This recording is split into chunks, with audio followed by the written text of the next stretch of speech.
여기 맨주먹으로 치고받고 싸우며 피를 철철 흘리는 장면이 적나라하게 보이는 자극적인 영상이 있습니다. 이 채널의 다른 영상을 보면 맨손으로 서로의 뺨을 때려 사람이 맞고 기절하는 장면을 그대로 보여주기도 합니다. 이런 자극적인 영상은 경계선 콘텐츠로 노출 제한을 받거나 심할 경우 영상이 강제로 삭제당하는 것이 일반적입니다. 그러나 이상하게도 이 영상들은 높은 조회수를 기록하며 알고리즘의 선택을 받았습니다. 똑같이 폭력적인 영상처럼 보이는데 왜 어떤 채널은 떡상하고 어떤 채널은 삭제를 당하는 걸까요? 이번 영상에서는 유튜브가 공식적으로 밝힌 경계선 콘텐츠의 기준과 이런 수위 높은 영상을 통해 어떻게 수백만의 조회수를 얻었는지 해당 채널들의 전략에 대해 알아보겠습니다. 유튜브 알고리즘에 관한 공식 논문을 보면 유튜브 채널과 영상에는 실제로 눈에 보이지 않는 점수가 존재합니다. 그리고 이 점수가 높을수록 노출의 가산점을 받게 됩니다. 이번 영상에서는 여러분의 이해를 돕기 위해 편의상 점수를 4단계로 분류해 보겠습니다. 먼저 1, 2점의 영상은 가이드라인을 명백히 위반한 영상입니다. 이런 영상은 발견 즉시 강제로 삭제되며 채널 전체의 신뢰도에 치명적인 타격을 줍니다. 심한 경우 경고 없이 채널이 폐쇄당합니다. 3, 4점의 영상은 가이드라인을 확실하게 위반한 것은 아니지만 문제의 소지가 될 수 있을 만한 영상들입니다. 삭제하기엔 애매하고 추천하기엔 위험한 영상들, 이를 경계선 콘텐츠라고 부릅니다. 5점에서 8점의 영상은 우리가 평소에 가장 많이 접하게 되는 대다수의 재미있는 영상들입니다. 9에서 10점의 영상은 유튜브가 최근 중요시하고 있는 단순 시청시간을 넘어 가치 있는 시청시간을 만족하는 영상들입니다. 이에 대한 자세한 정보는 위의 카드를 클릭하시면 됩니다. 이번 영상에서는 3, 4점에 위치한 경계선 콘텐츠에 대해 알아보겠습니다.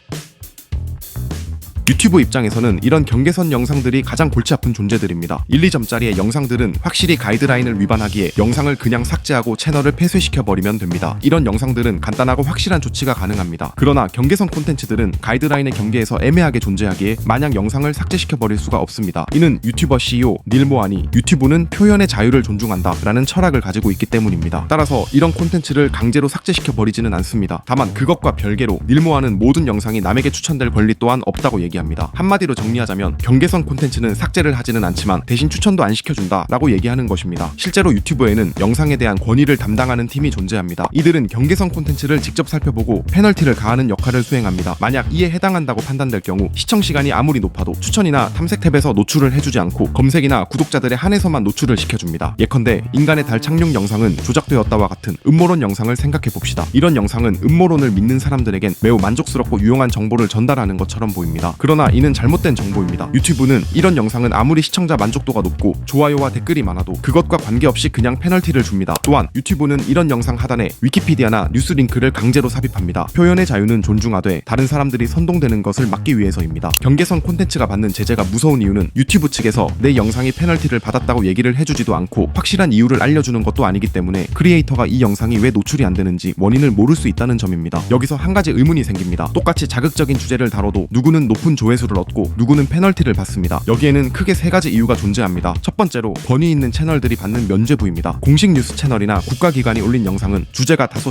자극적일지라도 보도 및 교육 목적 등 공익적인 가치가 있다고 판단될 경우 페널티를 주지 않습니다. 두 번째로 YMYL 콘텐츠들입니다. 이는 사람의 재산, 건강, 안전, 행복에 직접적인 영향을 줄 수 있는 영상을 뜻합니다. 유튜브는 이 4가지 주제를 다루는 콘텐츠에 대해서 더욱 엄격한 평가 기준을 적용합니다. 대표적으로 의학 정보, 주식이나 코인 투자, 법률 자문 등이 존재합니다. 일반적인 영상들은 얼마나 재미있는지, 시청자가 만족했는지가 핵심 기준이지만 이런 주제들은 정확성을 1순위로 봅니다. 흥미 위주의 콘텐츠에서는 농담식으로 조금 틀린 말을 해도 그냥 가볍게 넘어갈 수 있습니다. 그러나 의학 지식이 없는 일반인이 건강에 대해 틀린 말을 한다면 이는 페널티를 받습니다. 이런 기준 때문에 내가 다루는 주제에 따라 경계선 콘텐츠의 기준도 조금씩 달라집니다. 대신 이런 콘텐츠들은 노출의 가산점을 받는 방법 또한 존재합니다. 바로 내 영상의 설명란에 명확한 출처를 적어두는 것입니다. 이제 유튜브 알고리즘은 내가 적어둔 출처의 웹사이트 내용까지도 판단합니다. 내가 참고한 웹사이트가 믿을만한 사이트인지, 이를 운영하는 게 개인인지 기업인지, 정부 기관인지까지도 모두 판단합니다. 심지어 웹사이트에서 글을 쓴 게 누구인지, 신분은 투명하게 공개되었는지까지도 분석합니다. 실제로 익명이 아니라 자신의 신분을 공개한다면 신뢰도가 상승합니다. 한마디로 출처가 그냥 커뮤니티 게시글이라면 신뢰 점수는 낮게 책정되고 전문가 협회, 정부 기관과 같은 출처라면 높은 점수를 받습니다. 내 채널의 설명란에 신뢰할 만한 참고 문헌이나 학술지 링크를 명확하게 남겨놓는다면 노출의 가산점을 받을 수 있습니다.